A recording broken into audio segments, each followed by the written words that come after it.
Hi, good evening. This is once again Kiran Raj, Director, AdventureTerrainVentures, Bengaluru.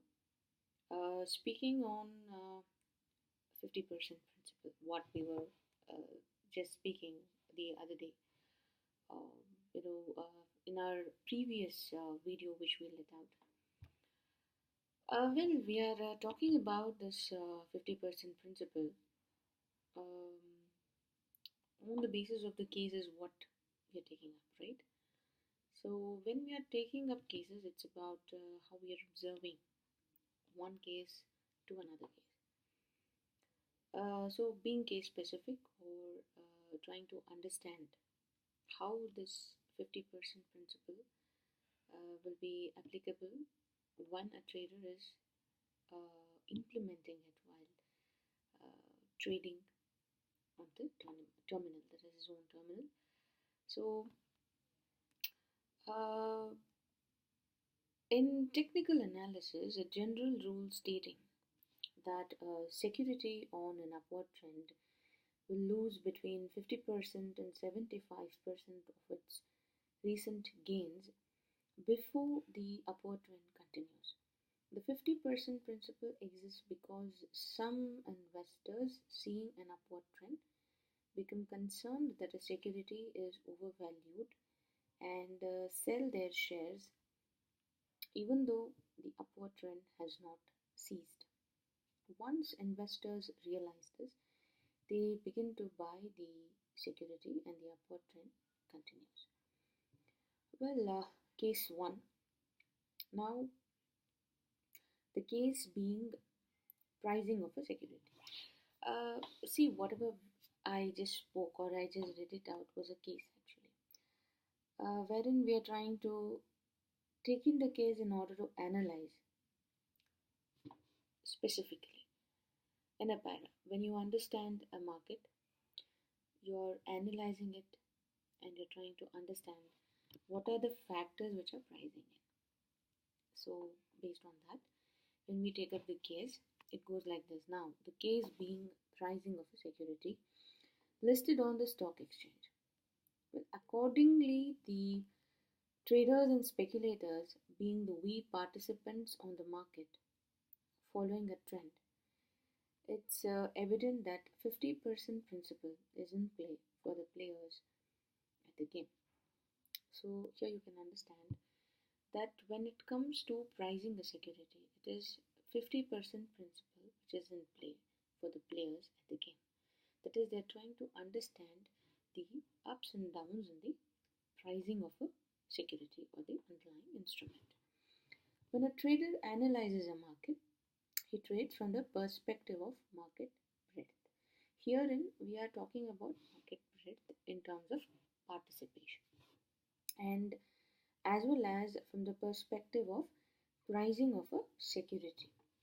That is, if there is a stock which is listed on the stock exchange, we recognize it in terms of the symbol as well as the pricing of the security and the underlying instruments, which we generally term it as derivatives, which we usually trade in the futures and options market segment, which is one of the products for NSE and BSE, right?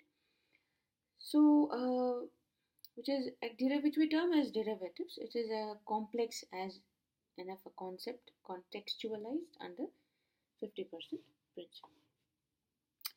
Again, markets are driven by sentiment of the traders or investors in the market to buy low and sell high.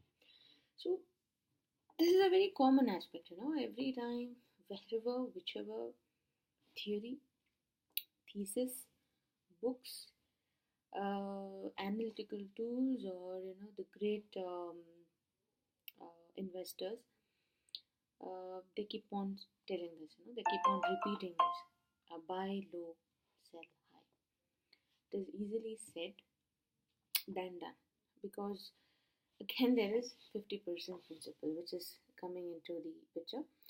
So when we say it's buy low and sell high, which again is only 15% of the 50% principle, that is the opportunity cost or the opportunity window what a trader gets in order to trade.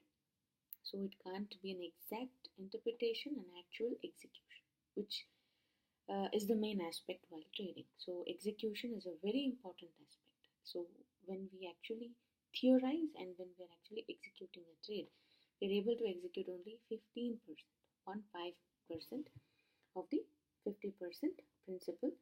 That is the actual market capitalization of the entire 30 or 50 stocks traded along with their underlying instruments. And whenever we term as underlying instruments, we are referring to the derivative segment of the market.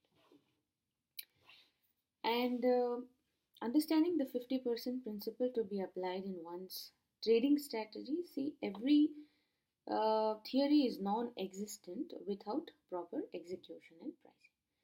So most of the time, the securities which are traded are already priced in or they are discounted. The market is already discounted, especially when we are waiting for some kind of news to price in. So most of the time when we go by the theory of buy and sell, the only aspect we get to observe is the price. And herein the 50% principle has a major role to play when we are trying to theorize in order to understand what's happening in the market and among the market participants. And we just go through the market breadth, which very much let out in the media, or when we watch the various news channels, we get to know what's the market breadth and how the markets are performing and what the players are sensitizing or try to reveal or try to understand about the markets. So in a nutshell, it's the basic analysis which we do every morning and every evening, the opening bell and the closing bell. So so when it comes to understanding the 50% principle to be applied in one's trading strategies, every theory is non-existent without proper execution and pricing. It is again only 10% done than actually is. Fine. So again, 50% principle is about price. Price is all about demand and supply, which is again 50%. Either it is 50% demand or 50% supply driven. It can't be both ways. Fine. Because perfect market doesn't exist most of the time. Fine. So understanding the 50% principle to be applied in one's trading strategies. This only theorizes that timing the market is as important for a gambler as it is so unimportant for an investor, equivocally or unequivocally. Well, this is to be theorized or interpreted. This only theorizes that timing the market is as important for a gambler as it is so unimportant for an investor, equivocally or unequivocally. That is, again, we are talking about the open outcry. That is, the price which a person is asking or selling for. What we call the spread, we call the bid or ask price, and based on that, most all the trades happen. So, herein there is again a theory, 50% principle theory, which runs in the mind of a gambler and runs in the mind of an investor, so making it equivocal as well as unequivocal. Right?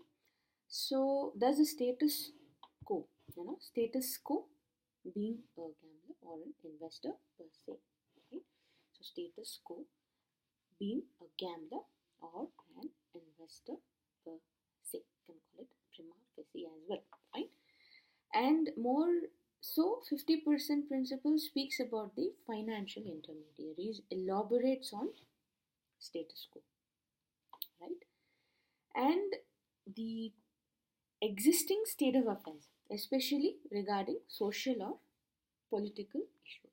So when we say we are elaborating on the status quo, we are also theorizing on the existing state of affairs, especially regarding social or political issues, which again is experimental. Fine.